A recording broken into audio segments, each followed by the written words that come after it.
Everybody, Christopher Titus. I'm bringing my new show, Doomed to Repeat, January 18th, the City Winery in New York, and then January 19th in Boston at the Wilbur Theater. Here's what I found out with this new show. I did a genetic test. I didn't have to do a genetic test. There's no waitress that showed up with a baby with a giant skull and Gary Busey teeth. I just got a genetic test. Found out that my family started the Massachusetts colony in 1835. So all you people in Boston, part of that attitude you guys have is my family's fault. You are welcome. I'll see you guys this weekend. Can't believe it. Hate doing these fucking promos. I'm Christopher Titus, and this is the Armageddon update. Well, we are only 8 days into 2025, and the Doomsday clock is now being wound and reset by the most dangerous, dumbest douchebag we have ever had as president. I mean, since the last time he was president.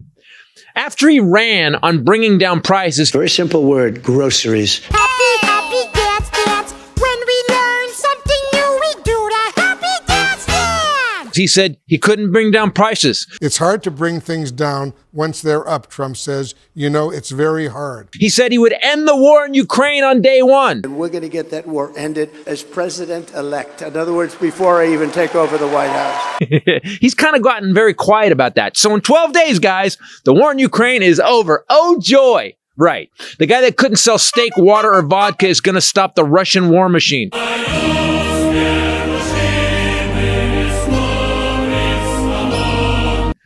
Cool.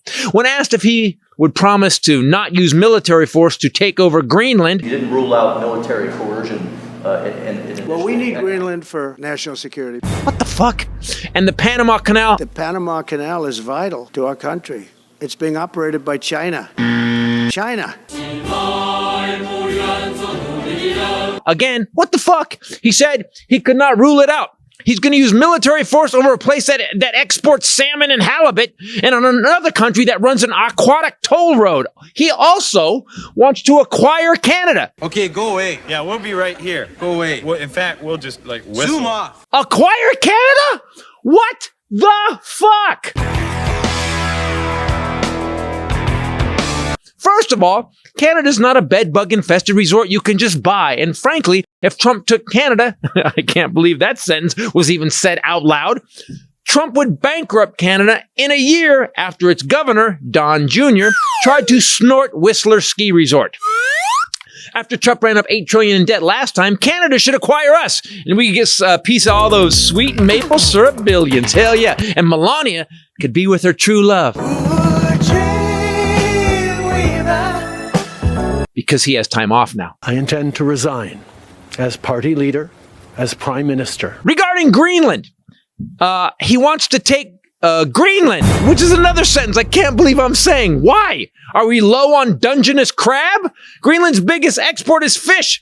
Greenland's main export partners are Denmark, China, the United Kingdom, Japan, and Taipei. Greenland's economy is also dependent on the Danish government, which Trump says People really don't even know if Denmark has any legal right to it. the Danish government responded with this.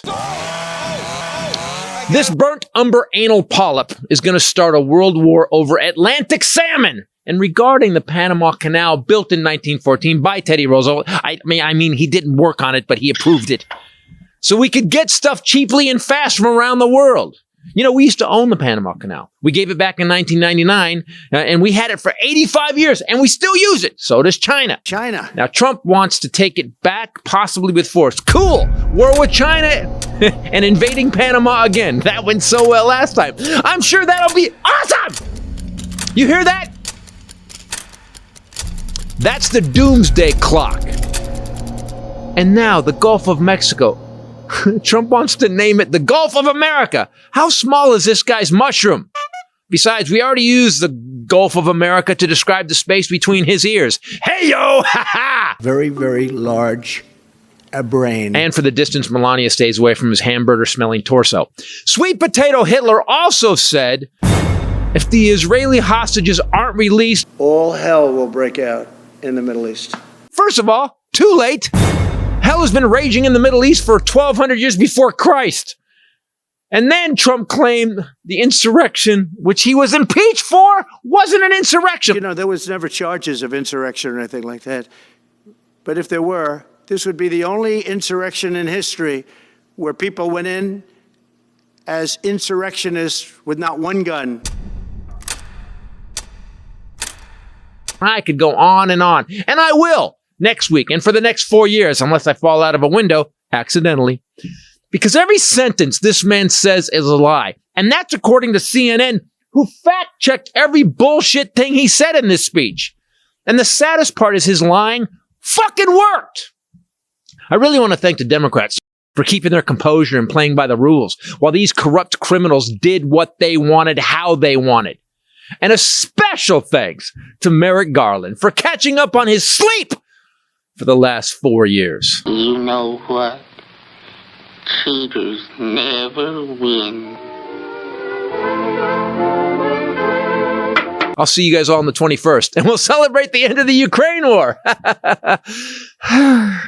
I'm Christopher Titus, and this is the Armageddon Update. God damn! It started all over again. It just feels like we were just here.